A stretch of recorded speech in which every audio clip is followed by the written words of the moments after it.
The day started like any other, with the usual rush to get ready for work and drop my daughter off at school. But as I sat down at my desk, surrounded by fabric samples and design sketches, my phone rang. The caller ID showed an unknown number, which I almost ignored, thinking it might be another telemarketer. But something urged me to answer. "Is this Jenna?" a hesitant voice asked. "Yes, speaking." "I'm sorry to inform you there's been an accident. Your parents."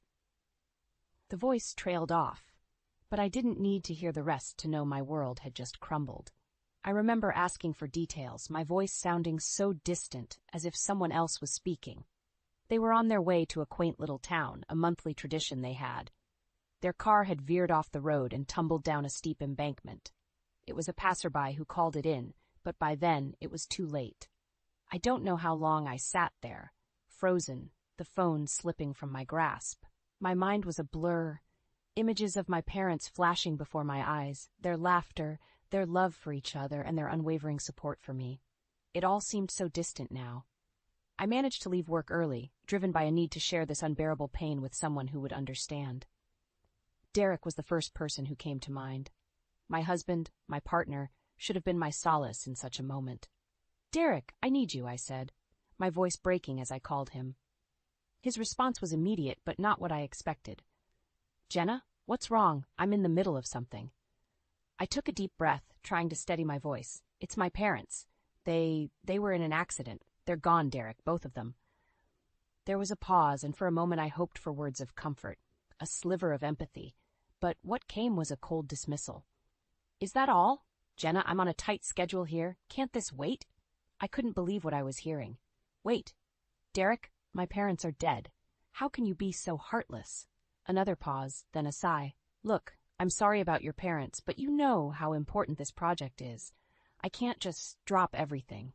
You'll have to handle this on your own." My hands were shaking, tears streaming down my face. "I thought you would care. I thought you would be here for me." "Jenna, we all have our crosses to bear. I'm sure you'll manage. Just don't make this harder than it has to be." The line went dead. The silence that followed was deafening. I was alone, truly alone. The realization hit me hard. The man I had married, the father of my child, was a stranger to me now.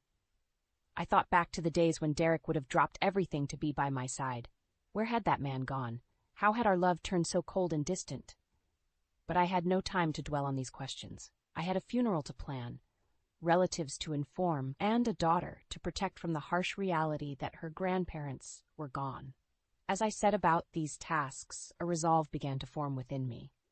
Derek's indifference, his blatant disregard for my feelings, had opened my eyes. I couldn't depend on him, not anymore. This tragedy had not only taken my parents, but had also stripped away any illusions I had about my marriage. It was a painful realization, but one that I could not ignore. The road ahead would be difficult, but I knew one thing for certain. I had to find the strength to move forward, for my sake and for my daughter's. The days leading up to the funeral were a blur. Between making arrangements and comforting my daughter, Lily, I had little time to process my own grief. Derek's absence was palpable, his indifference a constant weight on my heart. But it was during these moments of solitude that I found unexpected strength. My mother-in-law, Elaine, with whom we shared our home, was of no comfort. Her reaction to the news was as cold as Derek's. "So both gone at once? Must have been quite the shock," she remarked dryly, not even looking up from her magazine. I nodded, barely able to speak. "Yes, it's been hard." Elaine finally glanced at me, her gaze calculating. "Well, at least there's a silver lining with the insurance money, right? We could use a bit of good news around here." I stared at her, incredulous. "Elaine, my parents just died. How can you think about money at a time like this?" She shrugged, her interest already waning. "Money makes the world go round, dear. Best to look on the bright side." The lack of empathy stunned me. I had known Elaine to be difficult, but her callousness in the face of my tragedy was a new low. It was clear I was alone in my grief. The day of the funeral arrived, a somber affair attended by close family and friends. The absence of my husband was noted by many, his excuses of work commitments doing little to mask his apathy. It was a slap in the face, a public display of his disregard for our family. After the service, as I stood by the graveside, my cousin approached me, her expression a mix of concern and anger. "I can't believe Derek didn't show up. How could he be so heartless?" I shook my head, fighting back tears. "He says he's too busy with work." "Too busy for his wife's parents' funeral? That's not just busy, Jenna. That's cruel." Her words echoed my thoughts, amplifying the hurt and betrayal I felt. Derek's actions, or lack thereof, were unforgivable. It was a realization that cut deep, severing what little connection remained between us. In the following days, Derek's indifference became more apparent. Calls went unanswered, and when he did deign to speak to me, his words were empty, devoid of warmth or concern. "It's done then? The funeral and everything?" he asked during one such call, his tone casual, as if inquiring about the weather. "Yes, it's done," I replied, my voice cold. Good. Let's move on then. No point dwelling on it." His words were like a knife to my heart. Move on? How could I move on when every day was a struggle, a painful reminder of the loss I had suffered? It was in that moment that I made a decision.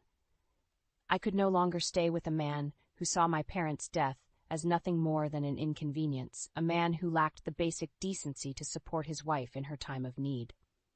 The thought of divorce had crossed my mind before, but I had always pushed it aside, afraid of the implications for Lily. But now, staying seemed far worse than leaving. Derek had shown his true colors, and they were darker than I could have ever imagined. As I hung up the phone, a sense of clarity settled over me. The road ahead would be difficult, fraught with challenges and uncertainties, but I was determined to face them head on. For my sake, for Lily's, and for the memory of my parents, I would start anew. Derek had made his choice, and now I was making mine. In the days that followed my declaration, the atmosphere at home became unbearable. Derek's presence, once a source of comfort, now felt like a looming storm, always on the verge of erupting. It was during one of these tense evenings that I decided to confront him about his affair, armed with undeniable proof and a resolve made of steel. "Derek, we need to talk. Now," I said, my voice steady despite the racing of my heart.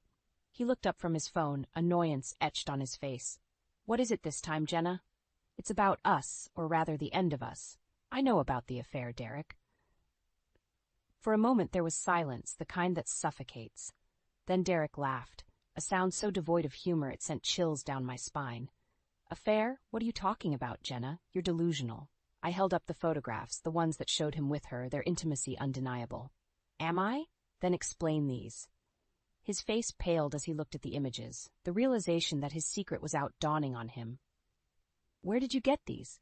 "That doesn't matter. What matters is that you've been lying to me, to us, all those late nights, the business trips. It was all her, wasn't it?" Derek stood up, the mask of indifference slipping. "Jenna, listen to me. It's not what it looks like." "Not what it looks like? How can you even say that? You've been cheating on me, Derek, on your family. How could you?" He ran a hand through his hair, frustration visible in every line of his body. "It was a mistake, okay? It meant nothing. It was just, it got out of hand." "A mistake? Is that supposed to make it all okay? You've destroyed our family over a mistake?" Derek moved closer, desperation in his eyes. "Jenna, please, we can fix this. I'll end it with her. We can go to counseling, do whatever it takes. Please, don't throw away what we have." What we have. The words echoed in my mind, a cruel reminder of the love that had turned into betrayal. "Derek, there's nothing left to save. You threw it all away the moment you decided to be with her. I want a divorce, and I'm taking Lily with me." His demeanor changed then, from pleading to angry. "You can't do that, Jenna. I won't let you take my daughter away from me." "Your daughter? When was the last time you even spent time with her?" "No, Derek, I'm going to make sure she's safe and loved, something you obviously can't provide." Derek's anger flared, his voice rising. "You think you can just take everything from me? You'll regret this, Jenna. I'll make sure of it." Regret? The only regret I had was not seeing Derek for who he really was sooner. As I walked away from him, from the wreckage of our marriage, I knew the road ahead would be fraught with challenges. But for the first time, I felt truly free, ready to face whatever came next, with my head held high and my daughter by my side. The battle lines were drawn, and I was ready to fight for a better future, one where betrayal and indifference had no place. The following weeks were a whirlwind of legal preparations and emotional turmoil. Despite Derek's threats and attempts to intimidate me, I pressed forward with the divorce proceedings. It was during one particularly grueling day that I received a call from my lawyer, a call that would shift the balance of power in my favor. "Jenna, we've uncovered something that could significantly impact your case," my lawyer began, her voice tinged with a mix of surprise and satisfaction. "What is it?" I asked, bracing myself for the worst. "It's about Derek's financials. It appears he's been funneling money into a separate account, one that's linked to the woman he's been seeing. We can use this to prove financial misconduct." The news hit me like a bolt of lightning. Not only had Derek betrayed our family emotionally, but he had also been draining our resources, jeopardizing our financial security for his affair. "Can we take action against this?" I asked, my mind racing with the implications. "Absolutely. This strengthens your case for both the divorce settlement and custody of Lily. We'll make sure the court sees the full extent of his actions." Armed with this new information, I confronted Derek once again. This time, I had the upper hand, and I was determined to use it to protect myself and Lily. "Derek, did you really think you could hide your financial deceit from me? From the courts?" I asked, watching as he struggled to maintain his composure. "What are you talking about, Jenna?" he replied, attempting to feign ignorance. "Don't play dumb with me, Derek. I know about the money you've been siphoning off for your affair. It's over. You've lost." The color drained from his face as the realization set in. For the first time I saw a flicker of fear in his eyes, fear of losing everything he had taken for granted. "You can't prove anything," he stammered, but his voice lacked conviction. "Oh, but I can, and I will. I'm going to make sure you pay for what you've done, not just to me, but to Lily. But I see you've endangered her future for your selfish desires." Derek's demeanor shifted from fear to anger, a dangerous glint appearing in his eyes. "You'll regret this, Jenna. I'll make sure you get nothing." But his threats no longer held any power over me. I had the truth on my side, and I was no longer the woman he thought he could control and intimidate. "No, Derek, it's you who will regret it.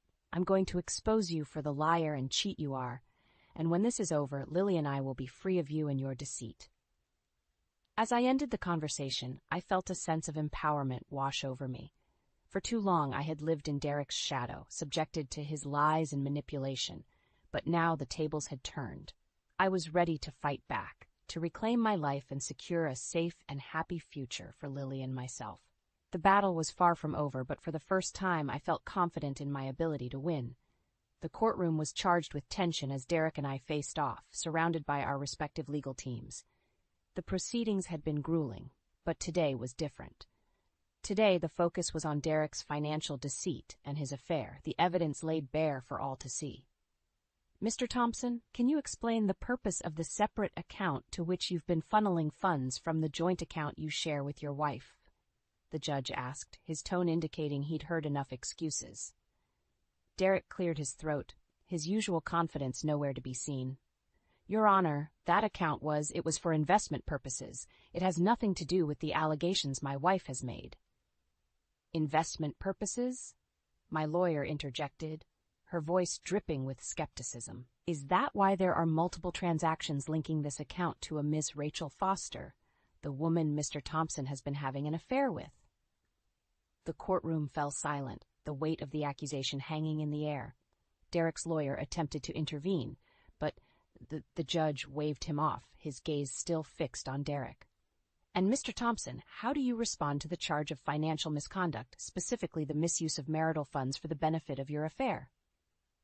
Derek's response was a mumbled denial, but it was clear to everyone in the room that his defenses were crumbling. The judge leaned forward, his verdict ready. "Given the evidence presented, it's evident that Mr. Thompson has engaged in financial misconduct, jeopardizing not only the marital assets, but also the financial security of his daughter. This will be taken into consideration in the final settlement." As the judge announced the decision, favoring me significantly in both the financial settlement and custody of Lily, Derek's face was a mask of defeat, but it was his whispered words meant only for me that marked his true downfall. "You've won, Jenna. Are you happy now?" I met his gaze, my response calm and resolute. This was never about winning, Derek. It was about doing what's right for Lily. You brought this on yourself. The courtroom emptied, leaving Derek to grapple with the consequences of his actions. But the victory was bittersweet. While I had secured a future for Lily and myself, the path to get here had been fraught with pain and betrayal. In the days that followed, the fallout from the trial became apparent. Derek's professional reputation suffered greatly, his misconduct in both his personal and financial dealings a public spectacle. Rumors swirled, and soon he found himself ostracized, his career in tatters. As for me, the fight had taken its toll, but I emerged stronger, more determined. With the divorce finalized and Lily's future secured, I could finally begin to rebuild our lives.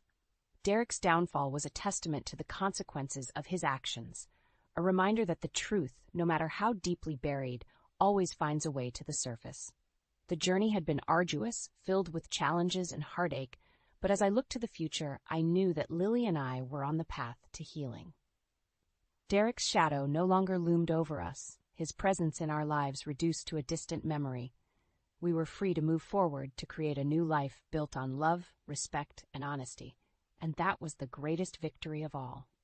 The dust had settled on the courtroom battles, and with Derek's defeat, a new day dawned for Lily and me. Our first morning in our new home was filled with sunlight, casting a warm glow over what was a fresh start. But it wasn't just the location that had changed. It was the air around us, now free of the tension that had once suffocated us. As I unpacked a box in the kitchen, Lily came bouncing in, her laughter a melody that had been missing for too long. "Mom, look, the backyard is huge. Can we get a dog now?" she asked, her eyes sparkling with excitement. I smiled, the idea taking root. "You know, that's a wonderful idea. We'll need a bit of company in this big place." Her hug was tight, filled with a happiness that radiated from her. "I'm going to name him Buddy." The simplicity of the moment, of planning for a pet, felt like a luxury after the turmoil we'd endured. It was in these small, peaceful instances that I found profound relief and hope for the future. Later that day, I sat down at my new desk, the view from the window overseeing the sprawling backyard where Lily was already imagining adventures with Buddy. It was time to refocus on my career, to rebuild not just our personal lives, but also the professional success I had put on hold. As I drafted emails and planned projects, my phone rang. It was a call from an old colleague, offering congratulations and a proposal for a new, exciting project. The tide had turned, and where there had once been uncertainty, opportunities were now opening up. "Jenna, we've all heard about your strength and determination. It's inspiring, and honestly, we need someone like you to lead this project," my colleague explained, her words sincere. Accepting the offer felt like the final piece of the puzzle clicking into place. My career, which had once taken a back seat to marital strife, was now a source of strength and independence. In the evening, as Lily and I sat on our new porch, watching the sunset, I realized that this was what true freedom felt like. We had escaped the shadows and found light in a place we could call our own. "Mom, are you okay? You look a little sad," Lily observed, her young face etched with concern. I pulled her close, my heart full. "I'm more than okay, Lily. I'm happy. We've made it through the storm, and now we're here together, and that's all that matters." Our conversation drifted to plans for the house, for Buddy, and all the adventures we would have. It was a simple, beautiful future we were building, one day at a time. Derek's downfall had been a necessary end, a closure to a chapter that had brought us nothing but pain. But in its wake, we found strength and a bond that only grew stronger. As the night drew in and Lily's laughter filled our new home, I knew that we had not just survived, we had triumphed. Our fresh start was more than a new beginning. It was a testament to resilience, to the power of love over betrayal. And as I looked at Lily, her face alight with joy and excitement for the future, I was reminded of the greatest truth of all. In the end, love always wins. In the quiet of our suburban home, the words hit me like a bolt from the blue. "Isn't the baby adorable? Looks just like you." My heart skipped a beat as I stood frozen, a glass of water halfway to my lips. The voices came from the living room where my husband, Daniel, was on a video call. Curiosity mingled with a creeping unease. I tiptoed closer, peering around the corner. Daniel, usually so mundane in his conversations, had a strange look on his face. He quickly minimized the video call as I entered the room. "Hey, Claire. You're home early," he said, a little too casually. "Yeah, the traffic was light. Who were you talking to?" "Just some colleagues," he replied, avoiding eye contact. The moment lingered awkwardly before I shrugged it off and headed to the kitchen. I couldn't shake the feeling that something was off. My sister Emily's face flashed in my mind, but I quickly dismissed the thought. She'd been out of touch lately, busy with her own life, or so she said. Later that evening, as I lay in bed, the shadows of doubt crept in.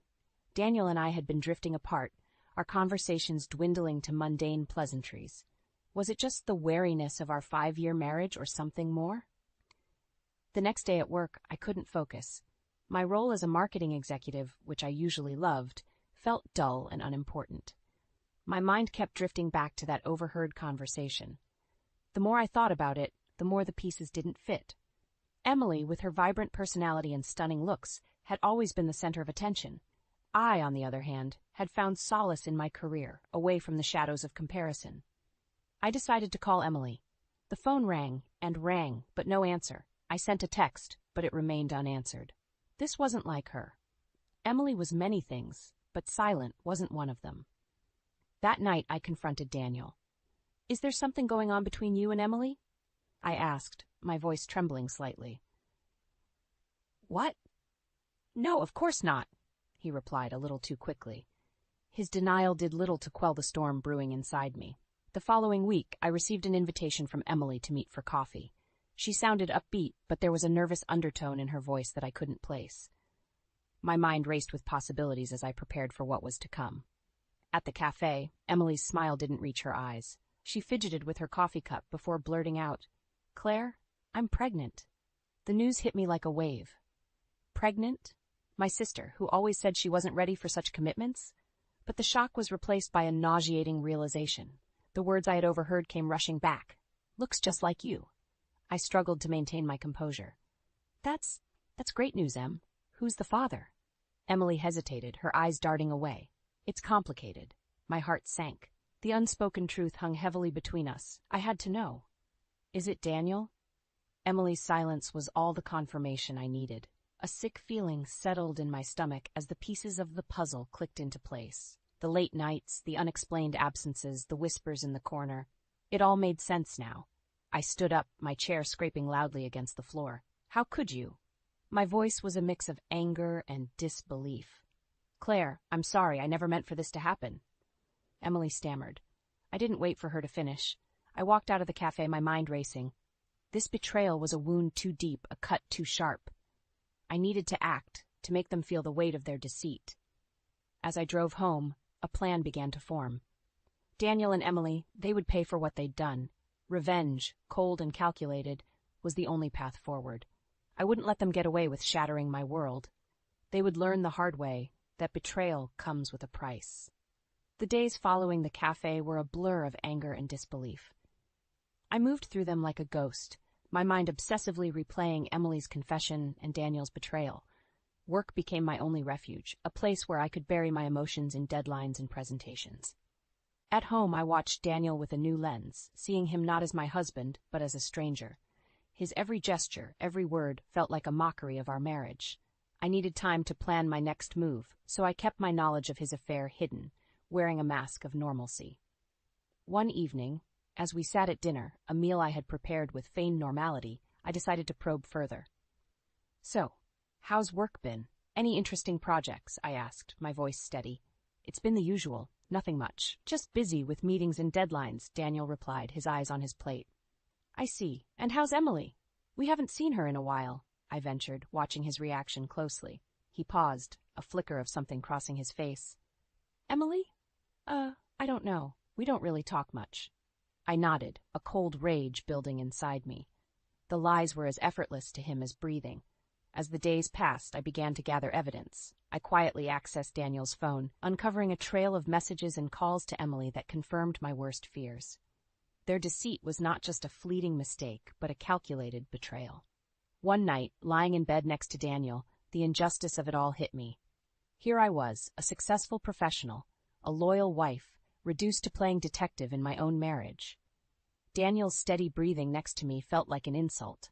"I can't believe you," I whispered into the darkness, my words a vow of retribution. The following week was a strategic play of gathering evidence and planning my revenge. I contacted a lawyer, discreetly setting the wheels in motion for a divorce that would leave Daniel with nothing. I also started documenting every financial transaction, preparing for the inevitable legal battle. But it wasn't just about the legalities. I wanted them to feel the burn of their actions, to suffer as I had. I began to spread hints of Emily's affair within our social circle, carefully crafting a narrative that would tarnish her reputation. I watched as the rumors took hold, seeing her once-admired image start to crumble. Meanwhile, I played the part of the dutiful wife to Daniel, all while setting the stage for his downfall. My plan was meticulous, a slow poison that would leave him reeling. The final piece came when I discovered Emily was planning a baby shower, the perfect opportunity to expose them, to reveal their sordid affair to everyone they knew. As I prepared for the day, a cold determination settled over me. This was the moment of reckoning. They would pay for their betrayal, and I would be the architect of their downfall. The baby shower was set in a quaint local hall, decorated with pastel balloons and a banner that read, "Welcome, little one." I arrived early, my heart a battlefield of anger and anticipation. As guests trickled in, I mingled, my smile a practiced mask hiding my true intentions. Emily was radiant, unaware of the storm brewing. She moved through the crowd, the picture of blissful ignorance. My resentment towards her deepened with each congratulatory hug she received. Then, as the room filled with chatter and laughter, I found the moment I had been waiting for. I clinked my glass, signaling for attention. The room quieted down, all eyes on me. "I'd like to say a few words," I began, my voice steady. "Emily, you look absolutely beautiful today. Motherhood suits you." Emily beamed. "Thank you, Claire. That means a lot coming from you." I paused for a moment, letting the tension build. "I also think it's important for us to acknowledge the father of the child on this special day." I turned towards her, my gaze unwavering. After all, a baby is a celebration of both parents, right? The room fell into an uneasy silence. Emily's smile faltered, her eyes searching mine for an explanation. "It's just so wonderful that Emily has found happiness," I continued, my voice laced with venom, "even if that happiness is built on betrayal and deceit." Whispers erupted around the room. Emily's face drained of color, her eyes widening in shock. "What are you saying, Claire?" she stammered, her voice barely above a whisper. "I'm saying that the father of your child is none other than my husband, Daniel," I declared, the words slicing through the room like a knife. Gasps and murmurs filled the air. Emily looked around frantically, as if seeking an escape. This isn't true. Claire, why would you say something like that?" she managed to say, her voice trembling. "Oh, but it is true, dear sister," I said coldly. "I have all the evidence. Text messages, emails, late-night calls. You two didn't do a very good job of covering your tracks." Emily's facade crumbled, her eyes brimming with tears. "Claire, I'm so sorry. It was a mistake." "A mistake?" I laughed bitterly. "Destroying a marriage is not a mistake, Emily. It's a choice you both made." The room was thick with tension, the festive atmosphere now a distant memory. I looked around at the stunned faces, my message delivered loud and clear. "I hope you both find happiness in the ruins you've created," I said, turning to leave the shattered celebration behind. As I walked out, I felt a weight lift off my shoulders. The truth was out, and with it, the first step of my revenge was complete. Emily and Daniel's betrayal was now exposed for all to see, their perfect images shattered by their own selfish actions. The aftermath of the baby shower was like a wildfire, the scandal spreading through our social circles with ferocious speed. Emily's reputation, once pristine, was now tarnished with whispers of infidelity and deceit. As for Daniel, he returned home to find his belongings neatly packed in the living room, a clear message that his presence was no longer welcome in my life. "Claire, we need to talk about this," Daniel pleaded, his voice a mix of desperation and disbelief. "There's nothing to talk about," I said, my voice icy. "Your things are packed. I suggest you find somewhere else to stay." "Please, let me explain," he implored, stepping towards me. I held up my hand, stopping him in his tracks. "Save it, Daniel. I know everything. I've seen the messages, the emails. You betrayed me, with my own sister no less. There's no coming back from that. But I love you, Claire. It was a mistake, a terrible mistake, he stammered. Love? I scoffed. Your actions speak louder than your words, Daniel. You made your choice, and now you have to live with the consequences. He looked at me, his eyes searching for a sign of forgiveness, but there was none to be found. Where will I go? He asked, his voice breaking. That's not my concern. You should have thought about that before you destroyed our marriage, I replied, unmoved. As he left, I felt a sense of satisfaction. The first part of my plan was complete. Daniel was out of my life, but my revenge was far from over. The next phase was to ensure that Emily faced the full extent of her actions. I contacted a few friends in the media, providing them with enough information to fuel the scandal. The story of the affair between a respected marketing executive's husband and her sister made for sensational news. Emily's name was now synonymous with betrayal. I watched as Emily's social media accounts were flooded with hateful comments. Her once cheerful posts were now met with scorn and disdain. She called me several times, but I never answered. She had made her bed, and now she had to lie in it. The final blow came when I learned that Emily had been let go from her job. The scandal had reached her workplace, and they wanted nothing to do with the drama. She was now not only a pariah in our social circles, but also struggling financially. As I sat in my quiet, empty house, I reflected on the chaos I had created. My heart was still heavy with the pain of betrayal, but there was also a sense of empowerment. I had taken control of the situation, and in doing so, I had made them pay for their deceit. In the weeks that followed, the fallout from my revelation continued to unfold. Daniel's attempts to contact me became more desperate, but I ignored each call and message. He was no longer a part of my life, a chapter painfully closed. One afternoon, as I sat in my office, my phone buzzed with a call from an unknown number. Reluctantly, I answered, only to hear Emily's voice on the other end. Claire, please, we need to talk. I hesitated for a moment before responding coldly. What is there left to say, Emily? I know I've made a horrible mistake. I've lost everything, Claire. My job, my friends. I'm begging you, please forgive me, she pleaded, her voice cracking with emotion. Forgive you? I replied, my tone sharp. You betrayed me in the worst possible way. You and Daniel. There's no forgiveness for what you've done. But I'm your sister, she sobbed. Family is supposed to stick together. Family doesn't do what you did, I retorted. You made your choice, Emily. Now you have to live with the consequences, just like I do. I ended the call, cutting off her pleas. The satisfaction of seeing them suffer for their actions was cold comfort compared to the void their betrayal had left in my heart. A few days later, I received a letter from Daniel's lawyer. He was filing for divorce, citing irreconcilable differences. I laughed bitterly at the irony. He had the audacity to file for divorce after everything he had done. I called my lawyer, instructing him to proceed with the divorce and ensure that Daniel wouldn't get a cent more than legally required. The divorce proceedings were swift. Daniel tried to argue for a more favorable settlement, but the evidence of his infidelity weakened his position. The court ruled in my favor, leaving him with little. In the end, Emily and Daniel were both left to face the harsh reality of their actions. Emily had become a social outcast, struggling to rebuild her life, while Daniel faced financial ruin and the loss of the life we had built together. As I signed the final divorce papers, I felt a sense of closure. I had lost a husband and a sister, but I had regained my dignity and self-respect.